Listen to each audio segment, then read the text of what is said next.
Assalamualaikum warahmatullahi wabarakatuh. Alhamdulillahi rabbil alamin. Salatu wassalamu ala asyrafil anbiya wal mursalin habibina maulana Muhammadin wa ala alihi wa sahbihi ajma'in. Man yahdillahu fala mudilla lahu wa man yudlil fala hadiyalah.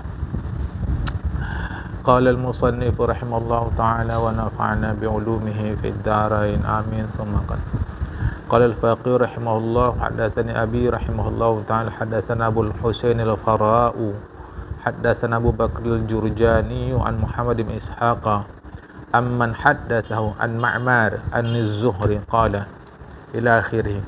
Hadis ini hadis dhaif, hadis lemah. Tapi walau hadis lemah, pelajarannya dapat kita ambil. Sebab di dalam sanadnya ada Muhammad bin Ishaq. Orang ini suka memasukkan yang bukan hadis ke dalam hadis. Nama perbuatannya tadlis. Orangnya disebut mudallis. Jadi hadis ini dhaif, lemah, tetapi isinya sangat bagus. Boleh kita jadikan iktibar. Perhatikan. Kata Zuhri, Umar bin Khattab menjumpai Rasulullah Muhammad SAW, Rasul dalam keadaan menangis.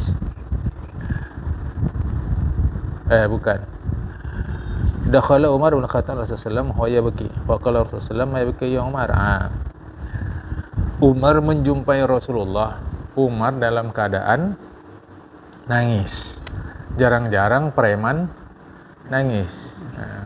Umar bin Khattab tu boleh dikata cara kita sekarang mantan preman. Dan preman ini asalnya dari Sumatera. Supaya paham, Sumatera Timur. Jadi kata-kata preman itu bahasa Belanda. Orang-orang bebas.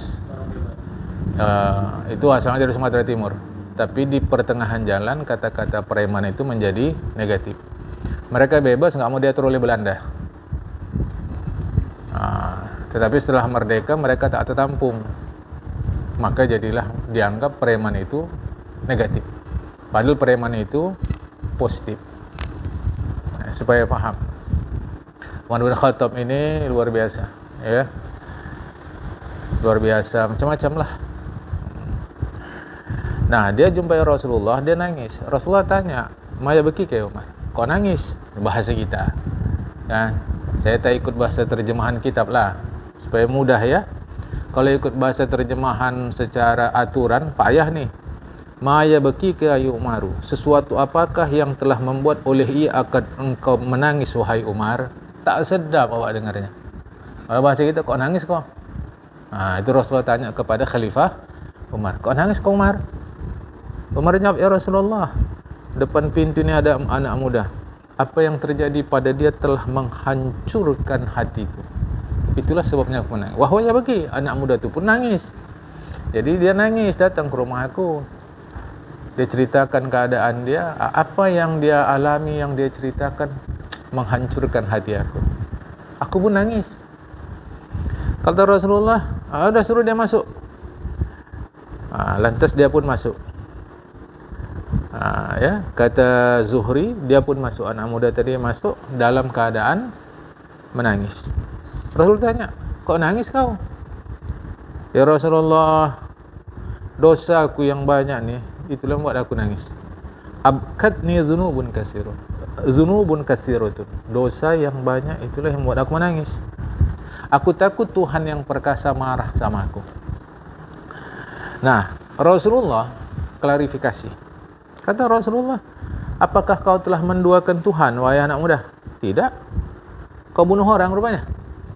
Kalau duakan Tuhan tidak, kau bunuh orang rupanya. Yang kau bunuh tadi itu tak betul tindakan kau membunuh itu. Kalau betul tak ada masalah. Contoh Algojo, ditegakkan hukum menurut mahkamah syariah, orang ini mesti dihukum mati. Algojo yang menghukum itu tak berdosa.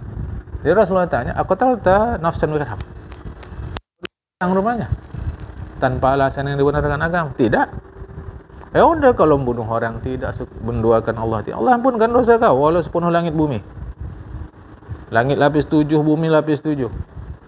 Sepenuh gunung-gemunung yang menjadi paku bumi. Hapus dosa kau, dah apa lagi? Ya Rasulullah, tapi Allah minas samawati sama al-ardh wal jibali rawasi. Ya Rasulullah, dosaku lebih hebat lagi dari 7 lapis langit, 7 lapis bumi, dari gunung-gemunung yang menjadi paku bumi itu. Kata Rasulullah, apakah dosa kau lebih besar dari kursinya Allah? Lebih besar dosaku lagi ya Rasulullah. Apakah dosa kau lebih besar dari arasy Allah, singgasana Allah? Kata kursi, kata singgasana, biarkanlah pengertiannya begitu. Tak perlu kita cari kursi ini apa, singgasana ini apa. Jadi seakan-akan Allah duduk di kursi, duduk di singgasana. Bagi kita ini masalah-masalah gaib yang tidak ada penjelasan dari Rasulullah, amannya itu biarlah begitu. Karena nggak ada perlunya bagi kita. Kalau ada perlunya, ya perlulah kita cari tahu. Kan? Dosaku lebih besar lagi daripada arasy ya Rasulullah. Rasulullah tanya, dosa kau yang lebih besar, dosa kau yang lebih besar, atau Tuhan yang lebih besar? Kemaafan Allah. Nah, jadi dosa kau yang lebih besar atau kemaafan Allah yang lebih besar? Yalah, memang Allah yang lebih besar, lebih agung, lebih mulia. Itu tak ada jawaban lagi. Kata Rasulullah, fa innahu la yaghfiru dzanbal 'azima illa Allah al-'azim. Fa innahu la yaghfiru dzanbal 'azima illa Allah al-'azim. Sungguh tidak ada yang mengampunkan dosa-dosa yang besar itu kecuali hanya Allah yang agung. Dialah yang agung, dia yang besar, dia yang mengampuni dosa orang. Begitupun akhbirni an dzanbik, apa dosa kau rupanya? Wajar Rasulullah cari tahu, karena Rasulullah pembimbing kita. Kalau macam kita sama kita, bagusnya tak usah cari tahu. Rawan nanti itu akan menjadi buah bibir. Kalau Rasulullah wajar, karena dia menjadi bimbingan. Apa rupanya dosa kau? Kasih tahu aku. Malu aku ya Rasulullah, kasih tahu aja lah apa dosa kau. Ya Rasulullah, aku ni tukang gali kubur. Itulah kerjaku. Dah 7 tahun dah. Satu kali matilah cewek cantik, orang Ansor. Tak ada di terjemahan cewek cantik. Itu aku aja itu. Kan gitu. Udah. Kan? Jadi matilah dia sekali waktu. Ku gali kuburannya. Setelah ditanam, ku gali. Ku keluarkan dia dari kafannya. Tak lama setelah ku buka kafannya, datanglah syaitan menguasai aku. Balik lagi ke kuburan tu. Dah dia ditanam, ku gali, ku buka kafannya, tinggalkan. Datang syaitan. Inilah bahayanya kita melakukan sesuatu yang berkemungkinan buruk. Itulah hari-hari yang kita terangkan dalam ngaji itu. Itulah bahayanya. Maka ulama katakan, kalau dah biasa orang lakukan yang makruh, dia nanti akan biasa lakukan yang syubhat. Kalau dah biasa lakukan yang syubhat, nanti dia biasa lakukan yang haram. Kalau dah biasa lakukan yang haram, dia akan jadi kafir nanti itu. Dia akan dihalalkan. Tapi orang nggak ngerti. Inilah maksudnya. Udah digalinya, tinggalkannya. Setelah tinggalkan, setan pun datang. Macam-macam itu. Itu maka dalam agama kita ini dia tembus ke 10.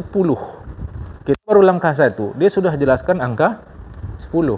Supaya jangan langkah 1 ini kita lakukan.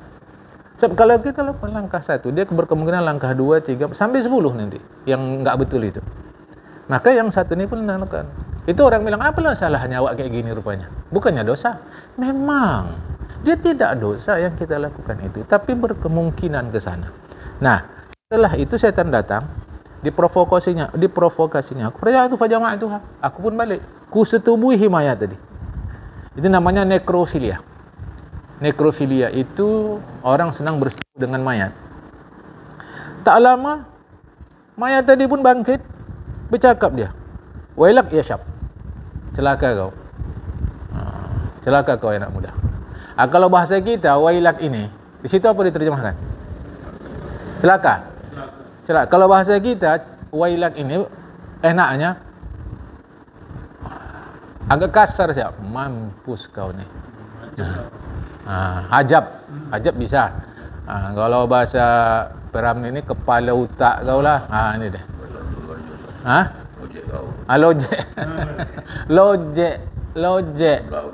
Lojek. Begitulah. Kira-kira kita jemaah. Wailak. Wailak. Kepala otak kau lah. Wailak. Ya. Tak malu kau. Tak malu kau akan hari kiamat.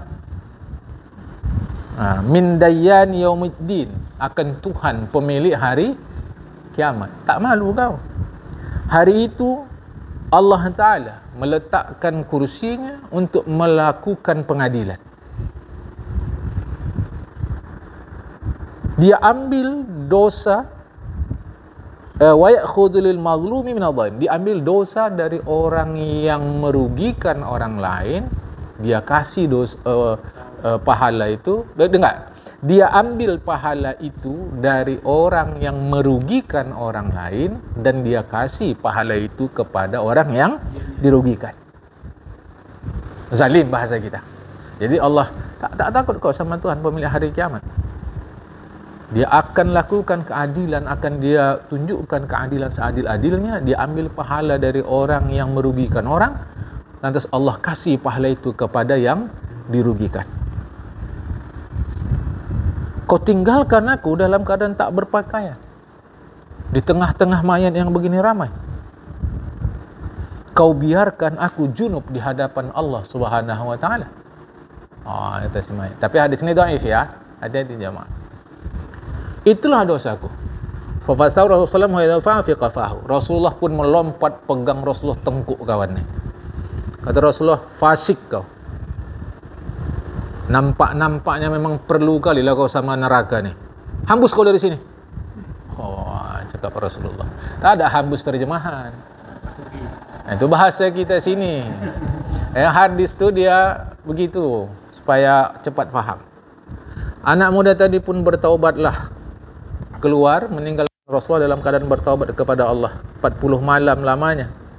Setelah 40 malam diangkat kepalanya ke langit. Wahai Tuhan Muhammad, wahai Tuhan Adam, wahai Tuhan Hawa, jika kau ampunkan dosaku, kasih tahu Muhammad dan kawan-kawannya bahawa aku sudah bertaubat dan kau ampunkan. Wa illa, kalau kau tak ampunkan aku, datangkan api dari langit, bakar aku dengan dia, selamatkan aku dari siksa neraka. Kata Zuhri, Jibril pun datang kepada Nabi Muhammad SAW. Kata Jibril, Assalamualaikum ya Muhammad, Allah kirim salam sama kau. Rasul jawab, Wassalam, Allah assalam, wa minhus salam, dari Allah salam, wa ilaihi yarji'us salam, kepada Allah kembali salam. Itu yang selalu kita baca. Allahumma antas salam, inkas salam, kiyamudus salam, hinarmis salam, ikhlas jannata darus salam. Qala yaqulullahu ta'ala, kata Jibril, Allah bilang, ini supaya kau dengar Muhammad, anta khalaqtal khalqa, apakah kau yang menciptakan makhluk? Rasul jawab, tidak, Allah lah yang menciptakan aku dan menciptakan makhluk. Kata Allah lagi melalui malaikat Jibril, kau rupanya yang kasih orang tu rezeki. Rasulullah jawab, Allah yang kasih mereka rezeki, aku pun Allah yang kasih rezeki. Jibril kata lagi, anta tatubu alaihim, dalam bentuk pertanyaan, kaukah yang berhak menentukan diterima tidaknya taubat orang? Rasul jawab, balillahu yatubu alayya wa alaihim, Allah lah yang menerima taubatku, taubat orang lain pun, siapa-siapa pun. Kata Jibril, Allah mengatakan, tub ala abdi fa inni tubtu alaihi, kau bilang sama hamba-Ku anak muda tadi itu, tub ala abdi fa inni tubtu alaihi, bilang sama anak muda tadi, bertaubat kau depan aku, Allah sudah menerima taubatmu. Nabi panggil anak muda tadi dan Rasulullah pun kabarkan kepada dia bahwa Allah sudah menerima taubatnya. Jadi jelas bahwa dosa itu diampunkan oleh Allah Ta'ala. Tapi jangan dipotong-potong kaji kita dari pertemuan yang awal. Ya, jamaah. Kata Syekh Bulith As-Samarkandi, pantaslah orang berakal mengambil pelajaran dari hadis ini, dan pantaslah ia meyakini bahwa zina dengan sesama makhluk hidup lebih besar dosanya dari zina kepada mayat. Dan pantaslah dia taubat dengan sebenar-benar taubat. Karena anak muda tadi ketika Allah mengetahui taubatnya betul-betul taubat, Allah maafkan, Allah ampunkan dia. Wa yanbaghi an takuna taubat ala qadri dzanbi. Taubat itu sekadar seukuran dengan dosa kita. Maksudnya ya kalau dosanya kecil tak perlu taubat. Dosa kecil tak perlu taubat. Sebab dia dengan amalan-amalan dosa kecil dihapus Allah Ta'ala. Kalau dosa besar apa?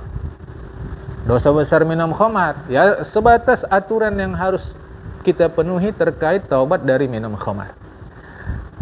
Dosa kita apa? Mencuri. Macam mana aturan agama terkait mencuri? Supaya bisa kita penuhi taubatnya. Jadi sekadar dosa kita maksudnya adalah seukuran dosa kita. Tak bisa sama itu jemaah. Dosa-dosa yang terkait dengan manusia macam mana pula? Jadi pantas itu kita lakukan. Begitu ya. Diriwayatkan daripada Abdullah bin Abbas terkait surah At-Tahrim ayat 8. Wahai orang-orang beriman, taubatlah kepada Allah dengan taubat nasuha. Cuma satu kali di dalam Al-Quran kata-kata nasuha. Sama dengan cuma satu kali di dalam Al-Quran kata-kata Ramadan. Satu kali. Lantas orang yang berfikir kalau banyak hebat, kalau sikit kurang hebat, maka berarti taubat nasuha tak hebat karena disebut cuma sekali. Maka berarti Ramadan tak hebat kerana cuma disebut sekali. Bahkan kosakata syaitan lebih banyak dari kosakata yang menyebut nama Rasulullah Muhammad SAW. Tapi masyarakat begitulah berfaham dia. Kalau banyak berarti hebat. Tidak. Agama mengajarkan bukan itu. Kalau kata orang Melayu pinggiran, Melayu pinggir, Melayu pantai, daripada banyak amanya omak. Namanya omak. Jadi sikit tak ada masalah. Sama sekali tak ada masalah. Asal dia berkualitas. Agama ajarkan itu. Tapi kita itulah sukanya kalau bahasa Jawa itu gemebiar. Gemebiar. Itu kita sukanya itu. Suka rame-rame. Ya. Cuma satu kali. Terkait surat ini, apa yang dimaksud dengan taubat nasuha menurut Abdullah bin Abbas adalah penyesalan dengan hati, mulut minta ampun, berhenti daripada perbuatan itu, dan berjanji tidak mengulangi. Inilah taubat nasuha. Nasuha itu nasihat, artinya ampuh. Taubat yang ampuh itu ada. Menyesal, berhenti, tidak mengulangi. Adapun mengucapkan istighfar itu sunat. Rukunnya cuma 3. Menyesal, berjanji, berhenti. Tidak istighfar pun taubatnya diterima, insyaAllah. Jadi rukun taubat itu cuma 3. Menyesal, berhenti, berjanji. Kalau ternyata diulangi lagi, taubat lagi. Karena dosa berikut tidak menggugurkan taubat yang sudah dikerjakan. Nabi Muhammad mengatakan, orang yang minta ampun kepada Allah dengan lidahnya, tetapi tetap melakukan perbuatan dosa, seakan-akan mempermainkan Tuhan. Hadis dari Imam Baihaqi, Imam Dailami, Imam Ibnu Abi Dunya. Memanglah hadis ini dhaif. Jemaah. Dia orang yang minta ampun kepada Allah, tapi tak ada usaha supaya tidak melakukan dosa. Malah biasa saja lakukan. Ini seakan-akan mempermainkan Tuhan. Lain orang yang minta ampun kepada Allah, serius dia untuk tidak berdosa, jatuh lagi.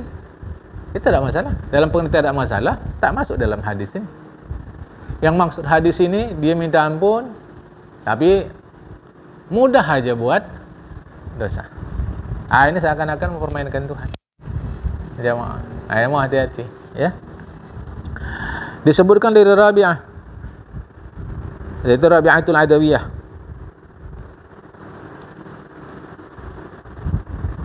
Meninggal tahun 135 Hijrah. Ana kan taqul. Kata beliau, kata Rabi'ah, ini cakap orang tinggi ni. Istighfar kita perlu diistighfarkan lagi. Kalau bahasa kita, istighfar itu perlu diistighfari lagi. Kata beliau begitu. Maksudnya, apabila seorang beristighfar dengan lidah, sedangkan niatnya mau balik lagi buat dosa, maka taubatnya taubat para penipu. Ini bukan disebut taubat. Jadi istighfar itu pun perlu istighfar. Karena sesungguhnya istighfar seorang tadi itu, dia tak taubat betul. Itu maka hati-hati kita istighfar selepas sembahyang. Selepas sembahyang itu istighfar kita serius tidak? Astaghfirullahaladzim, astaghfirullahaladzim, astaghfirullahaladzim. Mana istighfar gitu? Hati-hati. Istighfar kita itu pun perlu diistighfarkan. Kalau gitu tak usah istighfar. Sedangkan istighfar memerlukan istighfar. Macam mana lagi tidak beristighfar? Ini kan? Sebab orang itu ketika mulutnya minta ampun, hati dia malah ingin buat dosa lagi. Kan? Taubat sejati itu adalah lidahnya beristighfar dan berniat tidak ingin kembali melakukan perbuatan dosa. InsyaAllah kalau dia lakukan itu, Allah akan ampunkan dosanya, sekalipun dosa besar. Karena Allah Ta'ala Maha Pengasih bagi manusia. Ya, seterusnya. Wa dzukira annahu kana fi Bani Israila Malik. Fausifa lahu Malik. Fausifa lahu rajulun min al-'ubbadi fada'ahu wa rawadahu ala suhbatihi wa luzumi babihi. Faqala al-'abid hasanan ma taqulu ayyuhal malik. Lakin law annaka dakhalta yawman fi baytika fajatani al-'abu ma'a jaratika madza kunta taf'al? Ini cerita ya. Masa Bani Israil dulu ada penguasa lah. Kepada penguasa itu diceritakan, ada orang alim, rajin beribadah, kalau cara kita orang soleh. Lantas si penguasa manggil dia ingin berkawan lah. Ini penguasa baik, ingin berkawan dengan orang soleh. Dia ingin akrab dengan orang soleh. Baiklah, jumpa. Kata orang soleh tadi, baguslah kalau Tuan Raja ingin berkawan. Tapi beginilah. Walakin law annaka dakhalta yawman fi baitika fawajadtani al'abu ma'a jariyatika madza kunta taf'al? Satu waktu kalau kau datang berkunjung ke rumahku, wahai Tuan Raja, nampak kaulah aku sedang bercewek-cewek sama anak gadis kau. Anak gadis itu pembantu. Okey lah. Sama pembantu kau. Kau datang ke rumah aku, kepergok kau aku bercewek sama pembantu kau. Macam mana? Mana aku tetap ai? Macam mana? Raja pun murka. Ya fajir, kurang ajar kau. Berani kali kau buat kayak gitu sama aku. Apa kata orang soleh tadi? Aku punya Tuhan yang maha mulia. Seandainya dia melihat aku melakukan 70 dosa sehari, tak akan dia marah. Tak akan dia buang aku dari pintu kasihnya. Tak akan dia halangi memberi aku rezeki. Fakaifa ufariqu babahu? Kalau beginilah Tuhan aku, macam mana aku bisa jauh-jauh dari dia? Dan aku dekat-dekat dengan seorang penguasa yang marah sama aku. Padahal aku belum buat dosa lagi. Kan baru perumpamaan tadi tu. Ngerti maksud cerita ni? Ada. Inilah cara ulama mengajar kita, membimbing kita.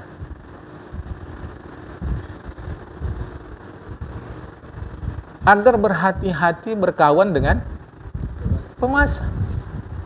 Malah penguasanya datang dia bilang begitu.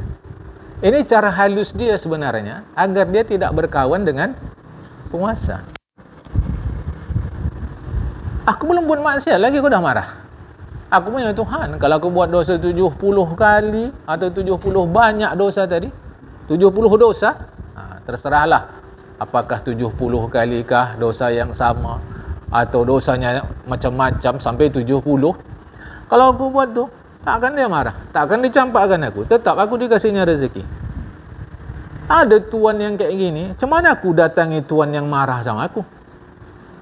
Sedangkan aku belum pernah mendurhakai tuan yang marah sama aku tu.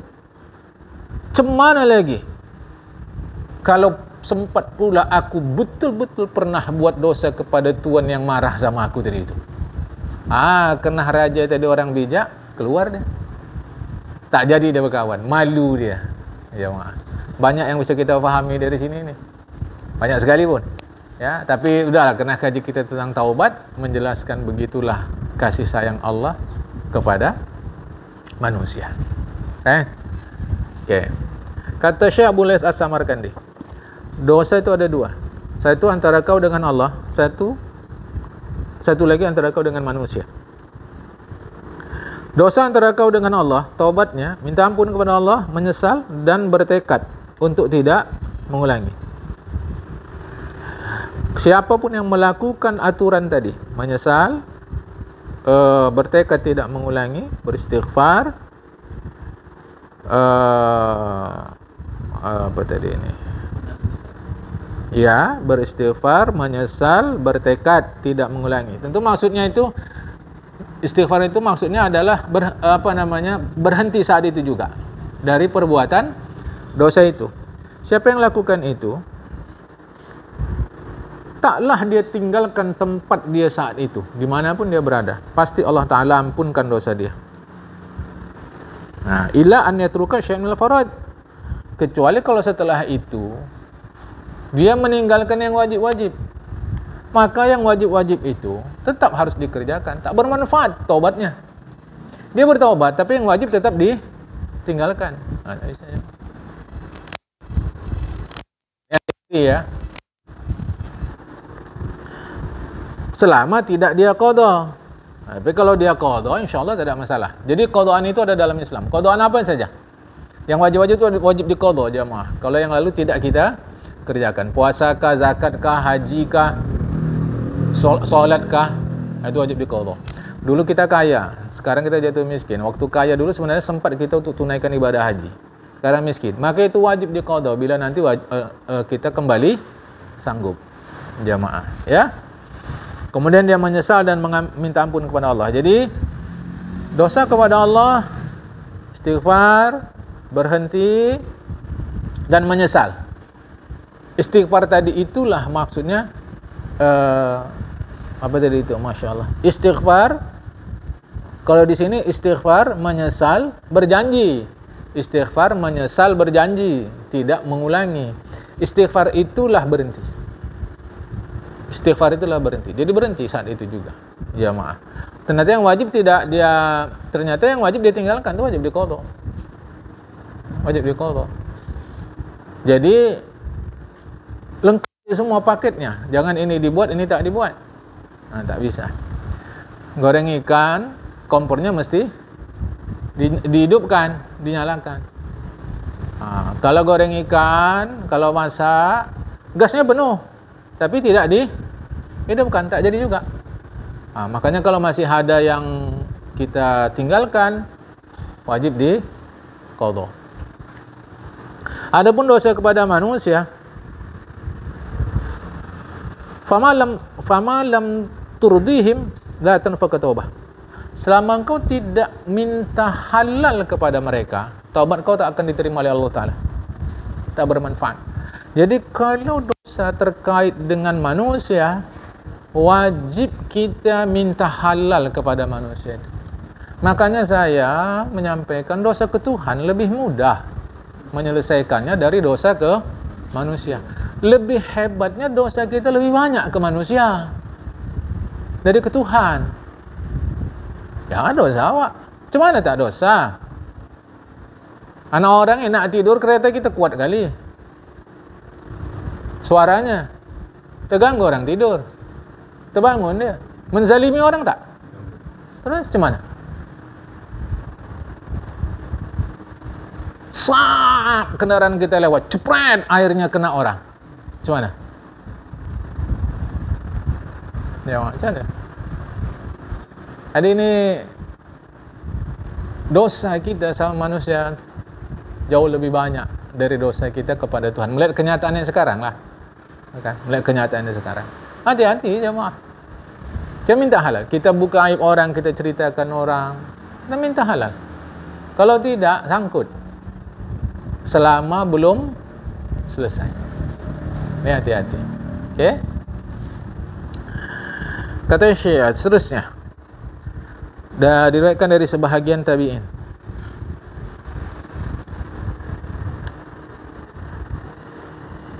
Ana qala innal muslima yuzlim fala yazalu nadi mustaghfiran hatta yadkhula al-jannah fa yaqulu shay'an la yatani lam uqihu fihi.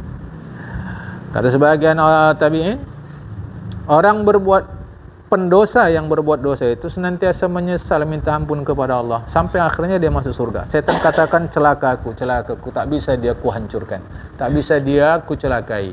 Merana aku, tak bisa dia ku rugikan, tak bisa dia ku masukkan ke dalam neraka. Uqi' itu menjatuhkan. Lam uqi'hu.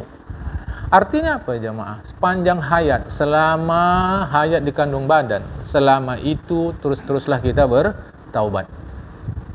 InsyaAllah Israel datang pas kita taubat. Jadi jangan tutup pintu kasih Allah yang cukup lebar itu, yang sedang terbuka itu. Lalu kita tutup. Udah kayak gini tak akan bisa lagi nih. Kenapa kita tahu? Padahal agama memberikan keluasan. Disebutkan dari Abu Bakar Al-Wasiti, dia mengatakan, slow-slow itu bagus. Tenang, jangan gopoh-gopoh. Nah, bukan maksudnya lelet. Lelet salah juga. Ini slow aja. Nah, buka jam berapa? 6.37. Lebih kurang. 36, 37. Buka lebih kurang. Jam 6.35. Kita buat jamaah nanti. Ya slow-slow aja. Mau cepat-cepat pun, kalau belum buka, ya belum. Slow aja lah. Udah 6.15. Ya slow aja. Slow. Slow-slow itu bagus. Kecuali pada 3. Satu, ketika sudah sampai waktu solat. Bisa kerjakan segera? Kerjakan. Jangan nanti. Kemudian menanam mayat, jangan ditunda. Haram lebih dari 1 kali 24 jam tanpa ada keperluan agama. Rasulullah itu dikebumikan beda-beda riwayat. Ada mengatakan 3 hari, ada mengatakan seminggu. Oleh karena antara sahabat, satu syok, terkejut. Yang kedua, terjadi permusyawaratan. Siapa yang sekarang membimbing kita? Nah, itu yang terlampau panjang. Jadi Rasulullah tak segera dikebumikan. Kemudian taubat ketika buat maksiat. Itu segera. Jadi ketika waktu solat, kalau tak ada rintangan segera. Mayit segera tanam. Taubat segera taubat. Dosa segera taubat. Enggak ada ceritanya taubat itu tua. Taubat tidak terkait dengan apapun kecuali dengan dosa. Itu aja. Nantilah tunggu tua. Nantilah tunggu masuk bulan Ramadan. Nantilah tunggu tunaikan ibadah haji, kerana di sana ada wukuf di Arafah, ada depan Kaabah, baru taubat awak. Tak ada hubungan. Taubat itu hubungan satu aja, dengan dosa. Selama kita ada dosa, selama itu taubat. Titik. Mau paham-paham je mah. Karena kita banyak keliru. Nantilah masuk Ramadan awak ni berhenti ni. Kalau anak awak yang tiga-tiga ni dah lajang gadis, berhenti. Baru aku betul-betul sembahyang. Sekarang belum bisa lagi ni. Macam dia ngatur. Sedangkan malaikat pun tak tahu kapan nyawa orang cabut. Jamaah, enggak tahu tu. Makanya saya harus bagi tahu serius, super serius. Dosa itu taubat itu cuma satu aja kaitannya dengan dosa. Enggak ada lain. Jamaah, sama sekali enggak ada lain. Kaitannya nanti tunggu sakit, enggak ada. Semua itu enggak ada. Keliru. Kalau bahasa tegasnya salah. Sama sekali. Jamaah. Nah, pada faktanya setiap kita membawa dosa. Itu pada faktanya. Bukan dosa lahir, tak ada. Kita yang sekarang ni, umur berapa kita? Pasti kita membawa dosa. Itu baru taubat. Jadi 3 ini segera. Mayat, taubat, dan sembahyang.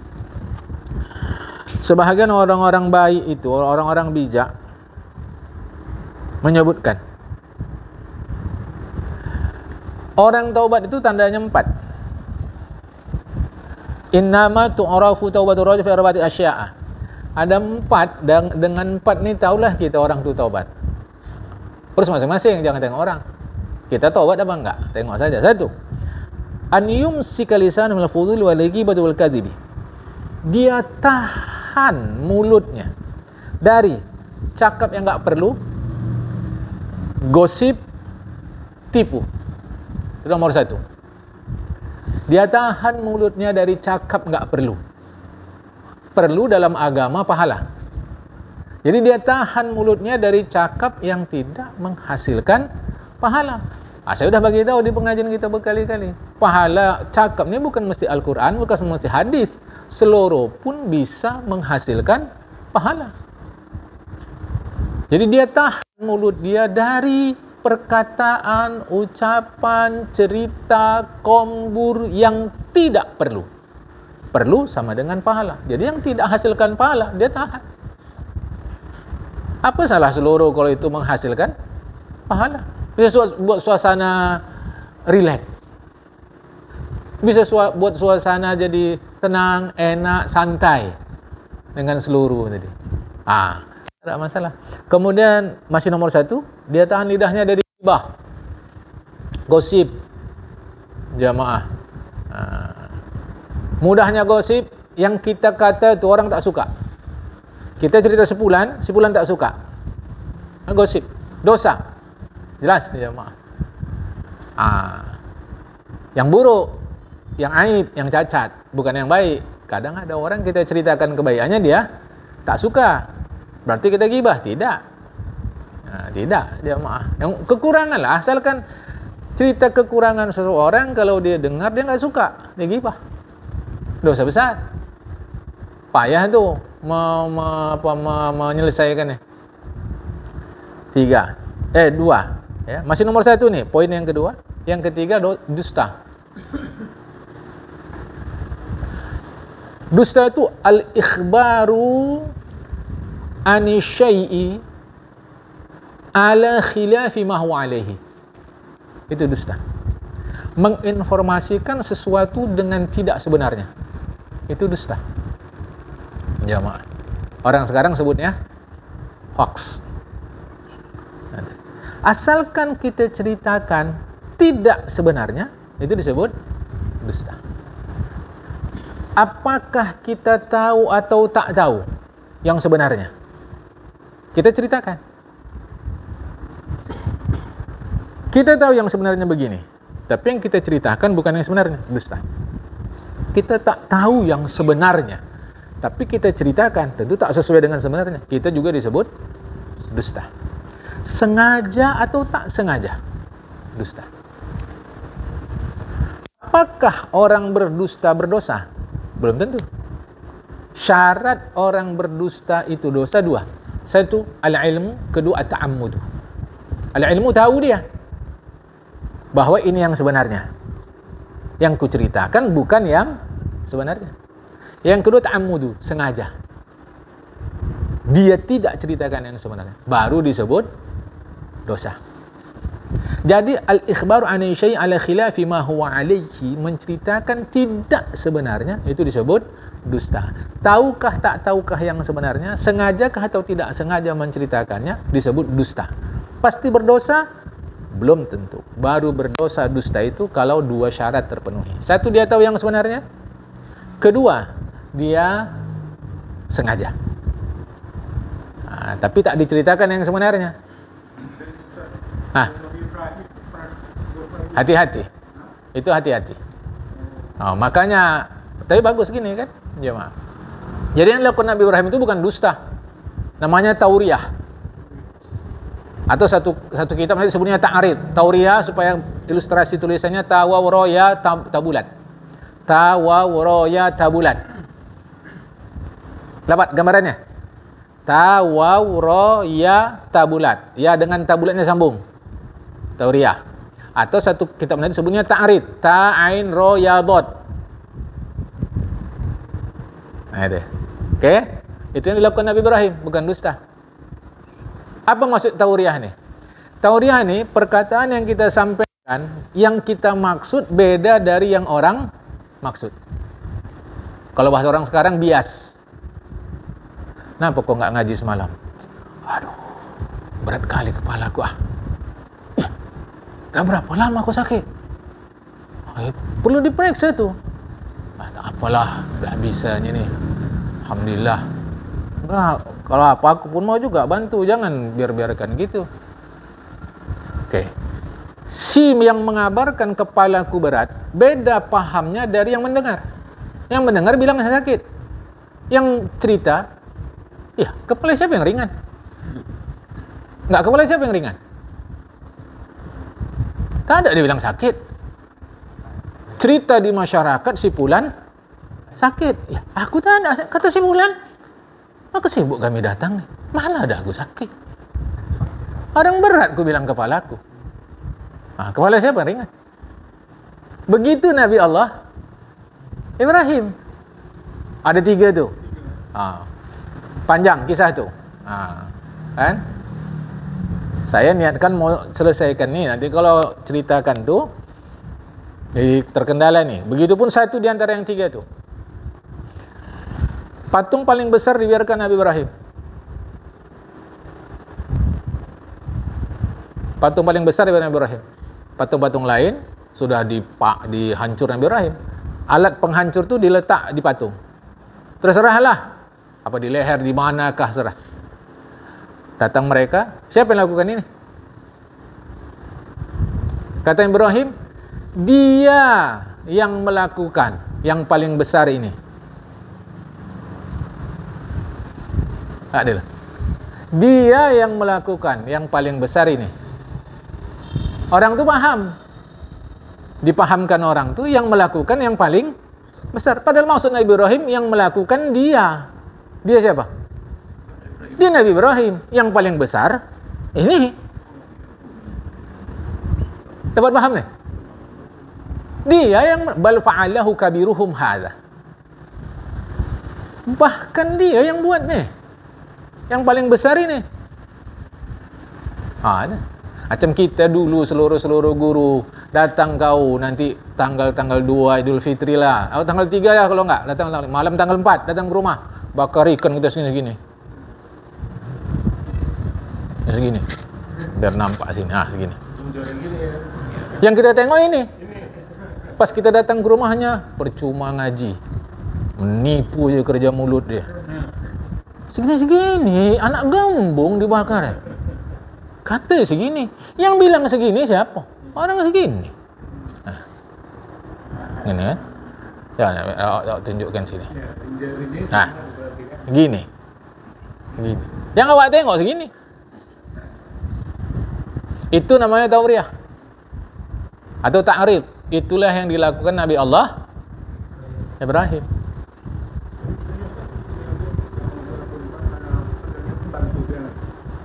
Itu sama. Karena raja suka sama bini orang. Dia lebih suka sama bini orang daripada gadis lagi. Jadi kata Nabi Ibrahim, kau diam aja. Kita lewat pos itu, kau diam aja. Diam aja kau, biar aku yang jawab. Jadi petugas pos tanya, ini siapa nih? Ini saudara aku nih. Kalau Nabi Ibrahim bilang itu istri aku, diambil nanti. Ini saudaraku nih. Mana tak salahnya? Saya itu saudara dari Nabi Adam. Betul? Dua saudara seakidah. Salah. Itu namanya ta'arid. Ya. Atau tauriah. Bukan nipu. Tapi ulama katakan, kalau tak terdesak jangan lakukan. Nanti terpancing orang untuk nipu. Jangan. Ada kalanya memang nanti gini, di kitab-kitab disebut nipu, sebenarnya maksudnya adalah kilah atau strategi. Makanya nggak matching dalam pikiran kita boleh nipu untuk baik. Itu macam mana jalan ceritanya? Nipu buruk bergabung dengan baik. Nggak mungkin. Tapi di masyarakat itulah dia. Boleh nipu untuk baik. Macam mana jalan ceritanya itu? Boleh kita bilang itu pasalah. Hah? Pasalah. Nggak tahu saya kalau itu. Satu-satu. Ada yang bilang salah tapi nggak berdosa kan? Kalau itu umum. Kalau itu umum. Minum khamar kita kan salah tuh. Mabuk malahan. Tapi tak tahu kita itu khamar. Kan tak berdosa. Kalau itu umum. Jadi maksud saya, nggak cocok. Boleh menipu untuk baik. Nggak cocok. Sama sekali nggak cocok. Karena menipu itu jahat. Menipu itu buruk. Baik itu baik. Macam mana gabung? Itulah diterjemahkan yang dimaksud menipu untuk baik itu. Itulah tauriyah atau ta'rid. Itu sama dengan hadis Rasulullah. Dengki hukumnya haram. Tapi ada hadis Rasulullah, boleh dua dengki. Satu orang yang berilmu mengamalkan ilmunya, kita ingin seperti dia. Orang berharta menggunakan hartanya untuk cari pahala, kita ingin seperti dia. Boleh. Hadisnya jelas-jelas sebut dengki. Tetapi ulama jelaskan, dengki yang dimaksud di situ bukan dengki, karena dengki itu buruk. Tapi yang dimaksud adalah ghibtah, ghin ba ta tabulat. Sambung semua. Ghin ba ta tabulat. Ghibtah maksudnya adalah motivasi. Jadi kalaupun di kitab-kitab disebut menipu-menipu, maksudnya tadi berstrategi. Berstrategi. Jadi hati-hati karena kalimat menipu untuk baik dipakai masyarakat. Kesudahan kita nipu aja selama ini. Betul salah saya? Coba.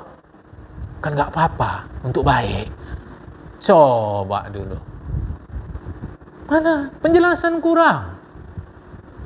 Ini harap hati-hati. Itu cerita Nabi Ibrahim. Ada satu lagi, waktu Nabi Ibrahim diajak untuk pekan raya. Pekan raya mereka, yaitu bergembira karena mereka menyembah matahari, bulan, bintang, seterusnya. Kata Nabi Ibrahim, aku sakit. Padahal Nabi Ibrahim sehat. Apa maksudnya sakit? Ulama menjelaskan. Maksudnya sakit adalah sakit rasa Nabi Ibrahim. Kok kalian tidak beriman kepada Allah? Ada yang sebut memang Nabi Ibrahim sakit.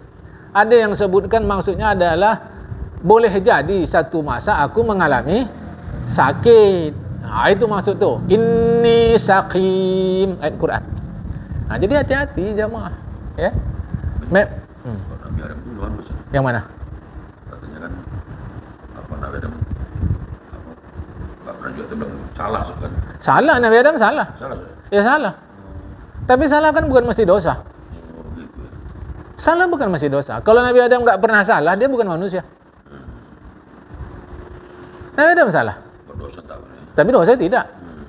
Seluruh ulama sepakat para nabi tidak lakukan dosa besar. Tetapi khilaf apakah para nabi lakukan dosa kecil atau tidak. Dosa besar semua sepakat, nggak lakukan. Tapi apakah lakukan dosa kecil? Khilaf. Ada kata ya, ada kata tidak. Nabi Adam kita paham ke tidak dosa, tapi salah. Allah katakan jangan makan buah pohon ini. Kata dalam fikiran Nabi Adam, betul tak boleh dekati, tapi pohon ini tak masuk.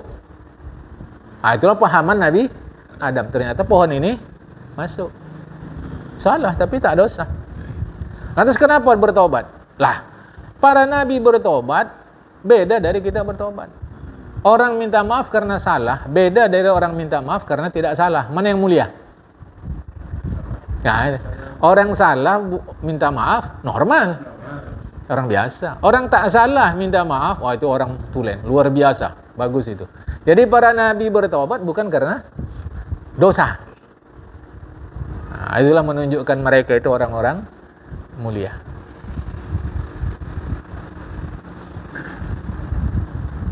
Oke, boleh insyaallah. Dah, duk satu ya tandanya. Jadi tandanya nomor satu adalah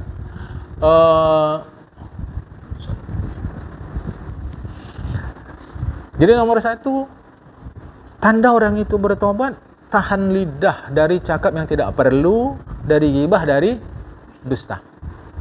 Jamaah. Nah, kalaupun disebut juga dusta, maksudnya adalah tadi tauriyah atau ta'rid, strategi, kilah. Ya. Nomor dua, nggak pernah dengki atau musuhi orang. Tentu setelah bertobat. Nggak ada dengki dan memusuhi orang. Ada jemaah. Tak ada dengki dia. Nah, ini supaya paham, nanti sampai juga di kitab kita. Dengki nih, dengki nih terkait dengan nikmat. Tak pernah dengki terkait dengan musibah. Orang dapat kereta, orang dengki. Tapi orang hilang kereta, tak ada yang dengki. Apa dengki? Dengki itu tak suka nengok orang dapat nikmat. Itu paling rendah. Dengki itu tak suka orang dapat nikmat. Itu paling rendah. Lebih parah dari itu, bukan, ingin nikmat orang itu hilang. Yang paling parah, ingin nikmat orang hilang, pindah ke dia. Jadi dengki itu 3 tingkat. Hasad itu 3 tingkat. Dengki, bahasa kita apa dengki nih? Bahasa Medan.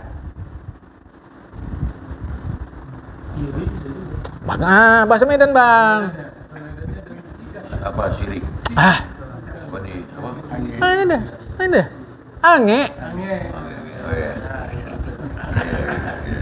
Ange itu bahasa Minang atas hangat. Ange bana wa angeo. Ange itu dengki. Apa ange? Satu paling rendah. Ini artinya nomor satu di paling rendah. Dengki paling, maksudnya dengki paling ringan. Tak suka orang dapat nikmat. Nomor 2, lebih berat. Ingin nikmat orang hilang. Nomor 3, ingin nikmat orang hilang, pindah ke dia. Ini dengki. Apa tanda kita dengki? Mudah aja.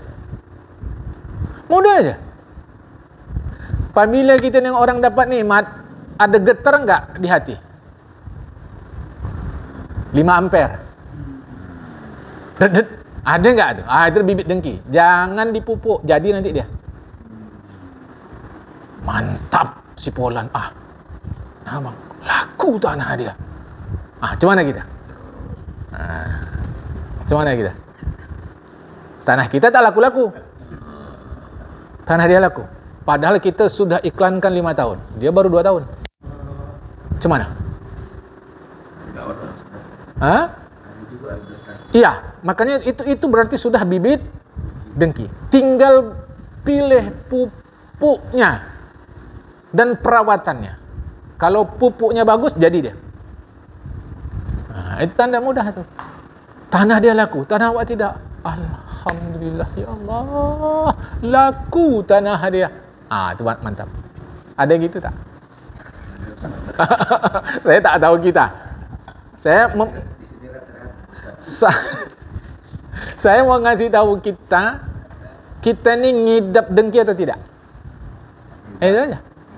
Asal nengok orang dapat nikmat, alhamdulillah ya Allah, syukur kali, senang awak nengok dia, ya Allah. Pas dia syukuran, diundangnya orang, kita tidak, masih gitu juga enggak hati? Alhamdulillah atau tidak?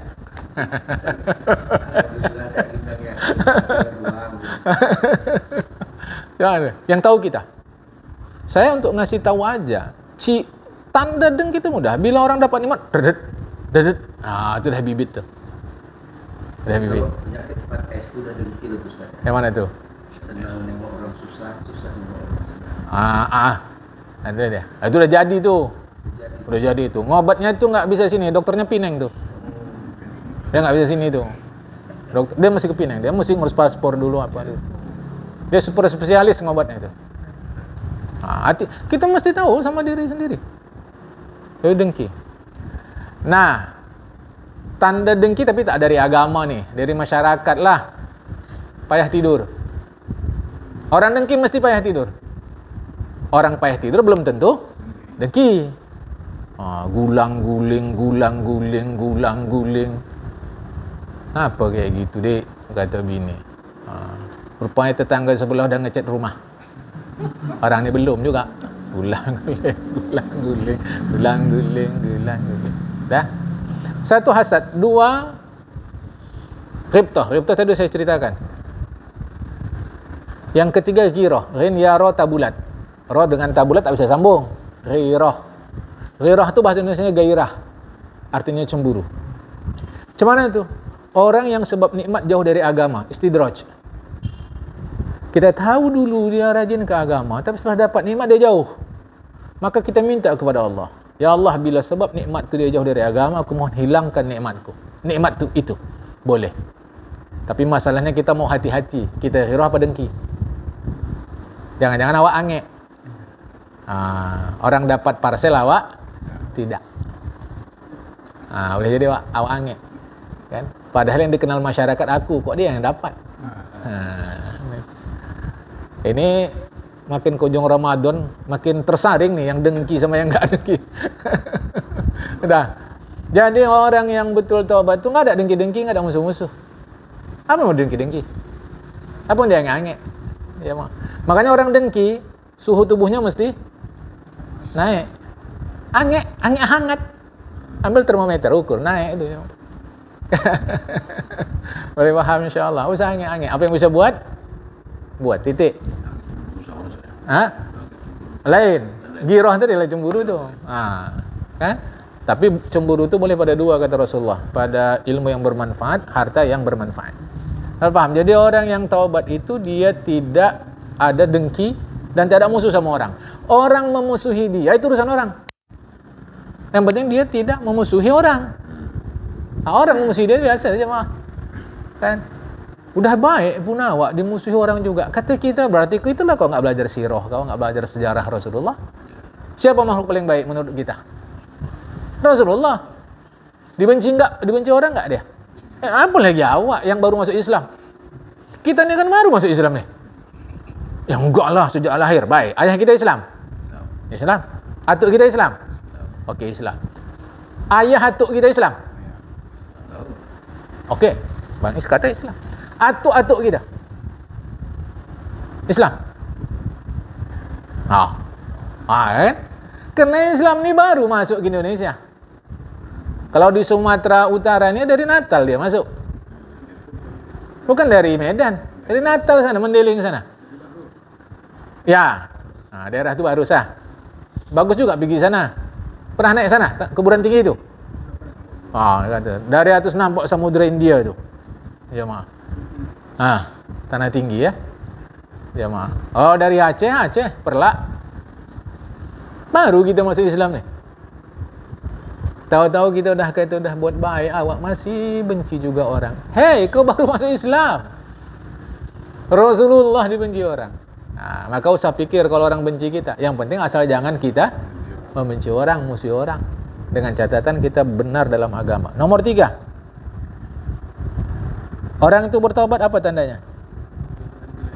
An yufariq ashabas su', tinggalkan kawan-kawan buruk yang menghasilkan dosa. Kalau gitu putus silaturahmi? Tidak. Kalau gitu macam mana? Sekedar say hello. Kabar bang? Sehat? Okey. Tidak lagi bagai lepat dengan bagai daun dengan isi. Tidak. Kacang dengan kulit dia pisah dia. Jadi tidak lagi macam daun tu dengan lepat tu. Tidak. Karena jamaah orang bisa baik bisa buruk tergantung kawan. Ada berapa banyak orang buruk sebab kawan jadi baik. Ada berapa banyak orang baik sebab kawan jadi buruk. Ada yang jelek tinggal. Di sini sebutkan bahwa dia memisahkan diri dari kawan yang buruk. Masuklah tu semua. Asalkan yang buruk-buruk. Ya mah. Yang hati-hati nih. Kan? Berarti silaturahmi putus? Tidak. Sama sekali tidak. Tapi kita tak mau kena tular buruk dia. Kamu salat Isya, tapi mesti jumpa juga dengan sana dengan sini. Kalau asyik jumpa sana sini nanti tak tentu solat lagi tu. Dia. Misal kata 34. Persiapkan diri menghadapi mati. Menyesali dan minta ampun dosa yang telah lalu, sungguh patuh ke Tuhan. 3 poin, nomor 4. Persiapkan diri menghadapi mati, menyesal sekaligus minta ampun terhadap dosa masa lalu, dan serius dalam taat kepada Allah. Taat itu patuh. Jadi yang keempat poinnya 3. 1. Persiapkan diri menghadapi mati, menyesal minta ampun terhadap dosa masa lalu, serius mematuhi Tuhan. Urus diri masing-masing. Jemaah. Oke, Islam ini lengkap. Ngurus ke atas, ngurus ke samping. Selalu yang kita lakukan ngurus ke atas, sudah bagus. Solat, puasa, zakat, haji sudah bagus. Tapi ke samping nih. Kitab kita ini juga akan membahas hukum macam mana cara bergaul menurut agama, cara bertetangga menurut agama. Akan kita baca nanti insyaAllah. Ada dosa tanpa sadar, sengaja kita lakukan. Kalau nggak sadar nggak dihukumi dosa. Nggak sadar pula dia. Ngigau. Ya, kalau ada orang dosa, cakap begini, sadar itu bohong. Kalau dia nggak sadar tuh gendangnya 2. 1 dia hilang kesadaran, 2 dia tidur. Nggak sadar aku buat dosa nih, kata dia. Itu gendangnya 2 aja. 1 dia hilang kesadaran, 2 dia tidur. Aku tak maulah bilang gitu. Nyata dia tak hilang kesadaran. Nyata dia tak tidur. Berarti apa tuh? Sadarlah. Nggak sadar awak buat dosa. Bukan nggak sadar, enak buat dosa itu, dah titik. Apa lagi? Kebiasaan. Jadi kalimat nggak sadar itu diluruskan. Orang nggak sadar itu, kalau dia nggak sadar, 1 hilang kesadaran, 2 dia tidur. Sepanjang ilmu apa yang digibah ini? Gibah ini apa? Gibah. Payah kita untuk tidak gibah. Selamat dari gibah. Tunggu dulu. Payah kita untuk tidak gibah. Kan kata kita gitu tadi ya. Ya. Payah untuk tidak gibah. Oke. Sekarang kita cerita. Gibah itu diusahakan atau tidak? Diusahakan ya. Diusahakan pakai tenaga enggak? Pakai. Ya. Tidak ghibah diusahakan tidak? Tidak ghibah. Tidak diusahakan. Coba bagus-bagus dulu. Pelan-pelan walaupun lapar-lapar nih. Ghibah itu kita usahakan. Tidak ghibah itu diusahakan. Saya tahu maksud Bang Faisal. Kita mengusahakan tidak ghibah, maksudnya karena kita mau ghibah, kita berusaha tidak ghibah. Kan itu maksudnya. Kita mau ghibah, kita usahakan supaya tidak ghibah. Kan itu maksudnya. Padahal sebetulnya bukan begitu. Mana lebih ada? Tidak ghibah atau ghibah? Tidak ghibah. Berarti tidak ghibah diusahakan atau tidak? Sebetulnya tidak. Tidak ghibah adalah pas. Tidak ghibah itu normal. Ghibah itu normal. Tidak ghibah tidak perlu tenaga. Ghibah perlu tenaga. Tidak ghibah tidak perlu usaha. Ghibah perlu usaha. Berarti lebih hemat mana? Ghibah tidak ghibah? Tidak ghibah. Lebih enak mana? Bukan. Lebih mudah mana? Ghibah tidak ghibah?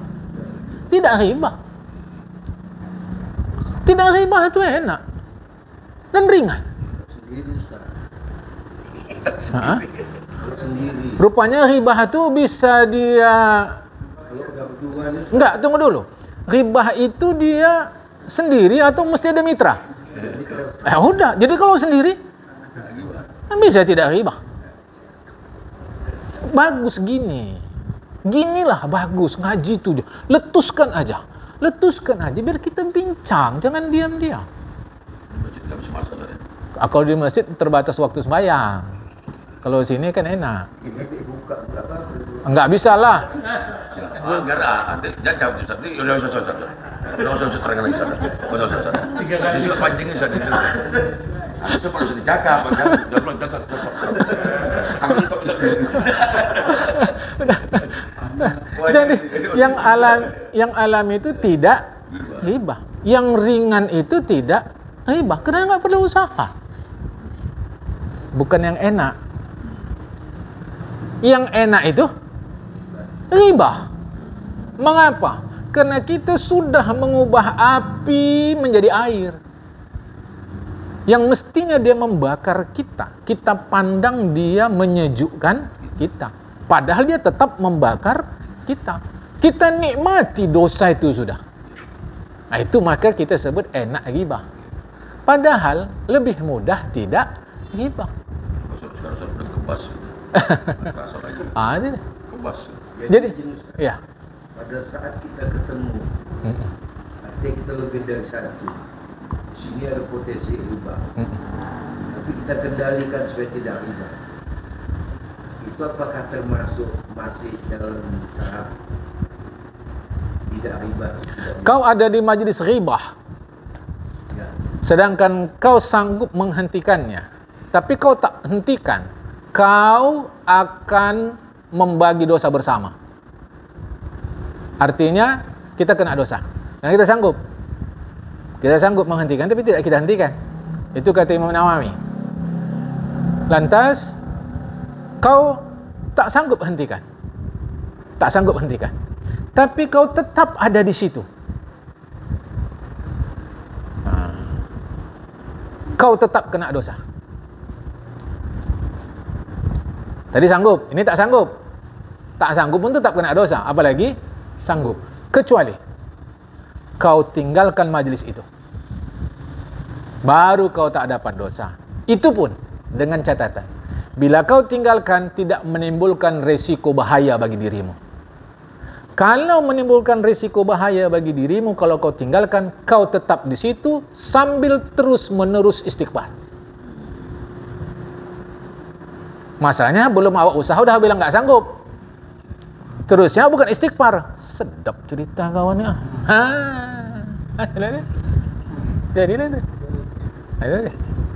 Jadi kalau tadi sulit untuk tidak ribah, salah. Mudah untuk tidak ribah. Masalahnya kita sudah kadung rasa enak. Enggak? Ya, Mak. Lemang dan ketupat sama dari pulut. Terkenang dan mengupat sama dari mulut. Okey. Siapa yang dulu muazin masjid kita? Sebulan. Mana tinggal dia sekarang? Udah pindah dah daerah sana. Alhamdulillah jugalah waktu dia muazin tu sedap awak. Ramai orang datang. Cuma mulai lah ni dah. Ini dah mulai ni. Kau dah cuma dia dah mulai. Dah mulai ni dah. Ada. Kita bisa deteksi tu. Deteksi dini. Kau dah cuma dia dah mulai tu. Cepat kita alihkan atau kita pergi. Nanti kalau awak alihkan sakit hati dia, ya udah tanggung risiko dosa bersama.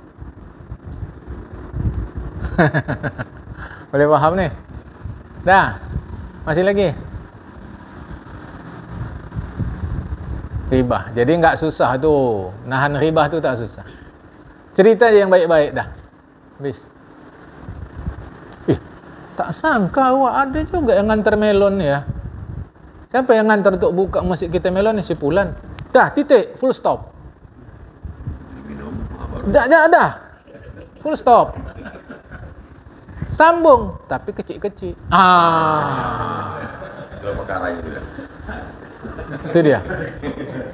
Itu dia. Ada lagi juga Ustaz. Tapi manis berat. Itu tak ada masalah. Tak ada masalah. Full stop. Hati-hati. Ya. Masih lagi? Okey. Ditanya kepada ulama, apakah orang bertaubat itu tahu dia taubatnya diterima? Ya, ada 4 tandanya. Tapi ini eksklusif Allah Ta'ala punya ya.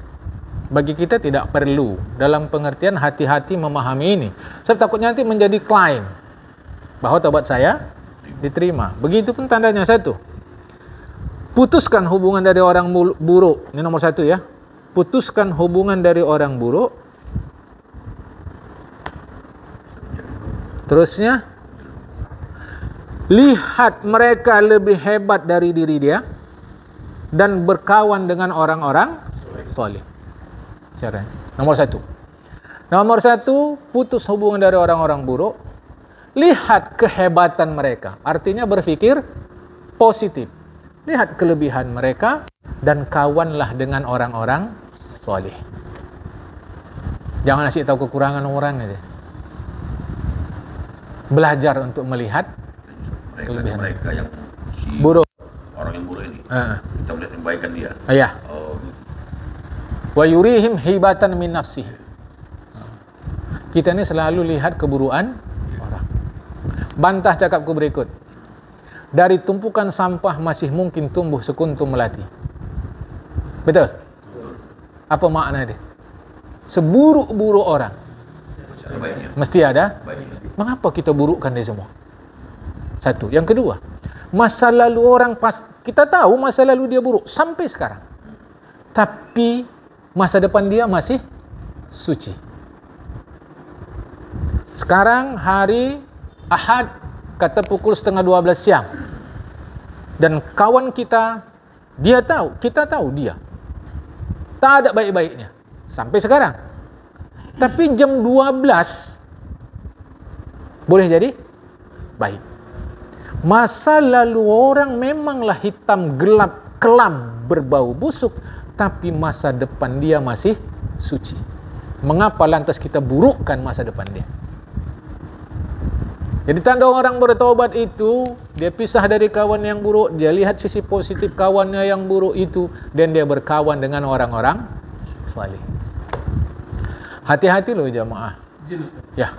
Berarti sama dengan kayak ada orang bilang orang itu jahat, lakukan segala macam, tapi pas meninggal dia di malam Jumat atau di hari malam Jumat atau hari Jumat, itu mana tuh ya? Bagus nih jamaah. Nggak ada hubungan meninggal malam Jumat baik. Ada berapa banyak non muslim mati malam Jumat Ramadan 17? Iya, ini cocok. Maka saya bilang sampaikan bahwa hari Jumat baik ya. Tapi apakah orang meninggal Jumat Ramadan 17 Ramadan malahan pasti baik? Belum tentu. Mudahnya ada berapa banyak non muslim mati malam atau siang Jumat Ramadan? Ada tak? Ada. Nah, jawab dulu. Dan jangan lupa, satu riwayat Nabi sendiri meninggal hari Senin. Abu Bakar doa agar meninggal hari Senin supaya sama dengan hari Nabi. Ayo. Koruptor jelas koruptor, matinya pas depan Ka'bah. Nah, ada. Inilah ujian iman tuh. Kata orang husnul khatimah dia belum tentu. Dia hoak lah sebenarnya. Hah? Oh, hoak. Cuma maksud saya mau hati-hati. Nanti yang lebih berat dari itu ada. Non-muslim. Sudahlah non-muslim, jahat pula, mati senyum muka dia. Nanti ada begitu. Itu ujian iman. Ya. Alim besar mati hitam muka dia. Itu cobaan iman. Hati-hati. Ini rahasia Allah Ta'ala. Hati-hati jemaah. Makanya jangan mudah klaim. Bilang orang husnul khatimah, su'ul khatimah. Itu hak Allah Ta'ala. Walau secara zahir kita bisa tahu. Secara zahir lah. Mati sedang solat, husnul khatimah kata kita. Tapi kan belum tentu juga. Tinggal lagi, sudahlah. Selama nampak kita tak pernah lakukan yang menggugurkan Islam, sembahyangkan secara Islam. Su'ul khatimah, husnul khatimah dalam tu. Tapi ketika orang muslim Ustaz, apakah benar yang meninggal di malam Jumat itu atau di hari Jumat lepas siksa kubur Ustaz? Kalau itu memang ada hadis dia. Tapi perlu syarat. Perlu syarat. Karena penjelasan ini tidak disampaikan, maka orang buat jahat enak aja. Nanti mati awak asal Jumat, apalagi orang nyembayangkan rame. Hapus dosa itu, kata dia. Ada syarat. KTA mana KTA? KTA tak ada. Jadi ada syarat. Hadis-hadis itu ada syarat. Macam orang paham kan, sembahyang sekali Masjidil Haram 100.000 masjid lain. Kodoannya banyak. Sekali sembahyang zuhur di situ, udah selesai kodoannya 100.000 kata dia. Iya tuh. Jadi hadis itu betul. Akan Allah hapuskan dosa itu. Allah lepaskan siksa kubur. Siapa? Syaratnya macam mana? Adalah syarat. Ya iman dia. Iya. Ada tak orang solat, sesungguhnya solat dia bukan untuk solat. Dia solat tu supaya puji orang, sanjung orang. Mati dia sedang itu.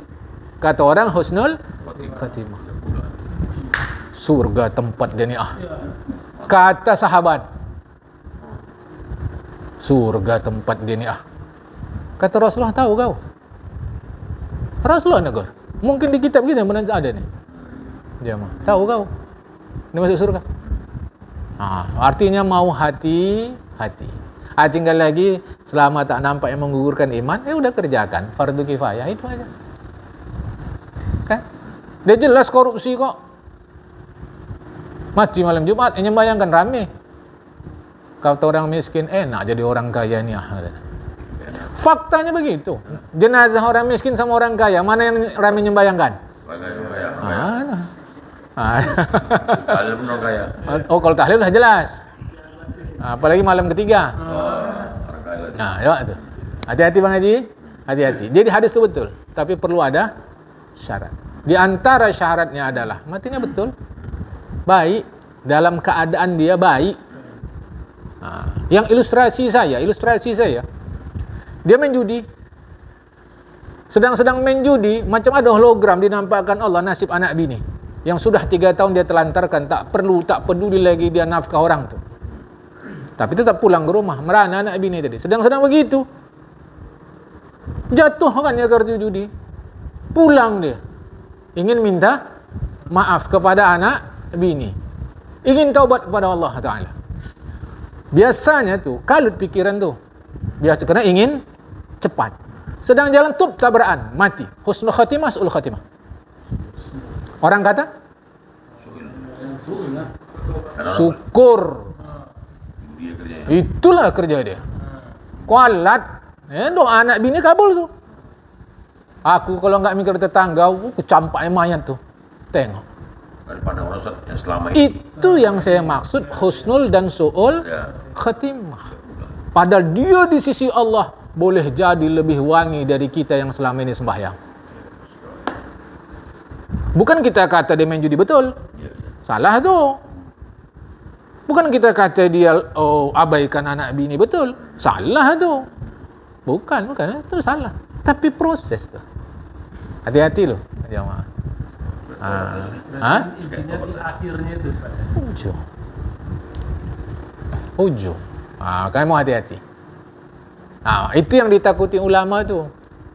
Mati kita cuma mana nanti ni? Ditakuti ulama tu. Okey? Faham dah ni? Jadi ciri tanda pertama dia tinggalkan ya.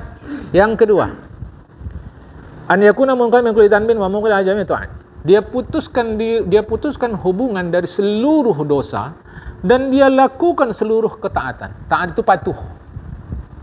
Jadi dia putuskan diri dari seluruh dosa dan dia lakukan seluruh kepatuhan. Jadi nampaklah perubahan drastis.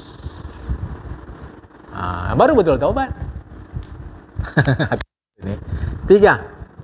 An yadhiba an farahid dunya kulliha min qalbihi wa yara huzn akhati kullaha daiman fi qalbihi. Hatinya itu dah tak ada senang-senang lagi dengan hidup dunia ni, malah duka atas hidup akhirat. Hatinya tak ada senang dengan hidup dunia dan duka atas hidup akhirat. Maksudnya apa? Tidak lagi dia nengok benda-benda dunia ini menggembirakan dia. Tak ada lagi. Malah yang ada dia duka terhadap akhirat. Adakah saya masuk surga atau tidak? Nah, jemaah. Awas ya, bukan gembira muka, gembira hati. Muka boleh ketawa-ketawa, tak ada masalah. Tapi hati dia, dapat duit, alhamdulillah. Tak dapat duit, alhamdulillah. Perhatikan kalimatku. Ya, dapat duit, alhamdulillah. Tak dapat duit, alhamdulillah. Tapi ketika tak dapat duit beras untuk anak bini tak terbeli, dia duka. Perhatikan kalimatku, jamaah. Sebab dia tak tengok duit lagi. Yang dia tengok tanggung jawab. Jadi kedukaan dia bukan duit. Kedukaan dia bukan dibenci orang. Kedukaan dia bukan kena disisihkan orang. Sama sekali tak. Dunia ni boleh kata sama dia loss. Kedukaan dia perkara tanggung jawab. Jadi orang taubat betul-betul tu, orang sudah beli mobil baru, dia slow aja. Kalau memang belum perlu, tak sibuk dia untuk kredit. Kena dia berkeyakinan. Kalau memang dah perlu, datang tu. Tak ada duga-duga dia. Urusan dia kalau tempat kerja, bekerja dengan seprofesionalnya. Titik. Bahawa enggak naik jabatan, itu enggak ngurus dia. Dia 5 tahun lebih bekerja, yang lain baru setahun dah naik, itu enggak urusan dia. Itu urusan saya, kerja saya sebaik-baiknya. Dan enggak ada cacat dia kerja. Jadi ini yang saya maksud dunia tadi. Jadi enggak ada gembira, enggak ada duka dia ke akhirat dalam pengertian selamat tidak aku. Khawatir dan akhirat sama saja. Apa? Ya, khawatir dan akhirat. Gitu. Boleh paham nih jemaah? Kan? Jangan salah kaji nanti ya. Aniran Rasulullah dengan amal Allah Ta'ala rezeki mustahil bi amal. Yang keempat, enggak pernah risau dengan rezeki yang diurus Allah, tapi dia sibukkan memenuhi perintah Allah. Itu yang keempat. Tak pernah risau dengan rezeki yang diurus Allah, tapi dia sibuk dengan memenuhi perintah Allah. Jadi orang kalau taubat sebenar, enggak ada urusan dengan rezeki. Dia urusan dengan yang diperintahkan Allah Ta'ala saja. Allah suruh kita kerja enggak? Allah suruh kita kerja tidak? Kerja. Jadi yang diurusnya kerja, bukan rezeki. Bukan duit, bukan rezeki. Yang diurusnya kerja. Makanya orang Islam sejati kerjanya pasti profesional. Aku jamin. Orang Islam sejati kerjanya pasti profesional. Poinnya banyak macam. Itu profesional itu jujur, disiplin, semua ada di situ. Itu poin-poin profesional. Orang Islam sejati kerja dia pasti profesional. Sebab dia nggak ngurus duit, nggak ngurus rezeki. Rezeki urusan Allah. Urusan dia memenuhi perintah Allah. Nah, ini dia. Ini supaya paham. Jadi orang taubat sebenar, dan itu sebenarnya adalah mukmin hakiki, adalah dia fokus pada memenuhi perintah Allah, bukan pada rezeki. Tapi kerja ya.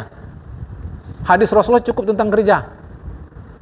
Supaya paham nanti, mungkin di sini pun ada tentang kerja.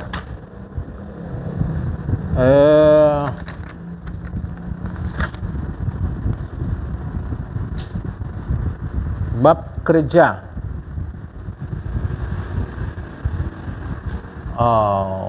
Tak ada di sini. Tak ada di sini. Di dalam kitab Irsyadul Ibad itu ada bab kerja khusus. Jadi hadis-hadis Rasul cukup tentang ada bab kerja, bab fadil kasbi. Sampai nanti kita bab tentang fadilat bekerja. Jadi Islam seluruh kerja. Kita sayang yang kita urus rezeki, padahal yang ngurus rezeki sudah ada. Yang sudah ngurus rezeki, yang rezeki sudah ada yang ngurus, kita urus, sedangkan kerja tak kita urus. Ini terbalik. Itu nggak ada yang ngurus. Itu nggak ada yang ngurus. Padahal kita disuruh ngurus kerja, bukan ngurus rezeki. Ini mau hati-hati jemaah. Jadi inilah 4 tanda orang taubatnya diterima. Kita tutup. Siapa? Fa idza wujidat fi hadhihi al-alamatu fa min alladhina qata'ala min haqqi. Kalau ada 4 tanda ini, orang itulah masuk dalam orang-orang yang Allah sebut dalam surat Al-Baqarah ayat 222. Sungguh Allah suka, cinta orang yang bertobat dan cinta orang yang bersuci. Inilah tanda ini. Maka jangan urus orang, urus diri masing-masing. Saya tetap harus bagi tahu, jangan coba-coba ngurus rezeki. Kalau selama ini kita ngurus rezeki, hari ini saya bagi tahu, jangan coba-coba. Kalaulah boleh Allah itu bagaikan bos kita, kira-kira dengan kita ngurus rezeki tersinggung nggak Allah? Tersinggung. Sudah dijamin Allah Ta'ala. Nah ini, hati-hati. Kerjanya yang kita urus. Jangan urus rezeki. Terus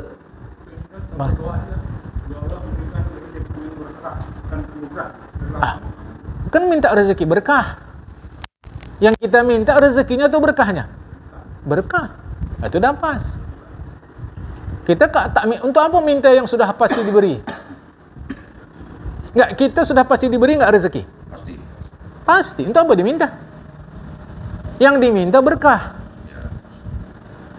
Ini. Hati-hati loh, jangan coba. Begitu kita ngurus rezeki, capek hidup kita. Capek. Izin Ustaz, berkenaan dari kita kan kewajiban kita ikhtiar. Contoh orang dagang Ustaz, keluarlah dia pagi membaca Bismillah, ya kan? Kalau kerja Ustaz, tunggulah kan. Kita berikhtiar Ustaz, barang dah ditata. Namun pada hari itu adalah Ustaz, kalau dikaji akal tak cukup belanja. Ya.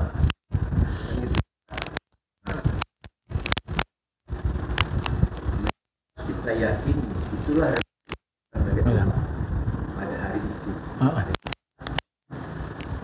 Kalau kita jalani benar. Jadi kalau orang dagang bilang makan modal itu, kejadian Ustaz misalnya berjalan lanjut berhari. Memang pada hakikatnya namanya rezeki mulai kita bisa bangun tidur, bisa mengerjakan sholat subuh, bisa beraktivitas, itu kan rezeki itu semua. Nah, pada saat yang kita hadapi seperti itulah Ustaz, ya kan? Apalah sikap kita, ya kita bertawakal Ustaz, ya kan? Tapi pada akalnya hasil yang kita dapat itu tak cukup belanja istilahnya. Nah, ini bagaimana?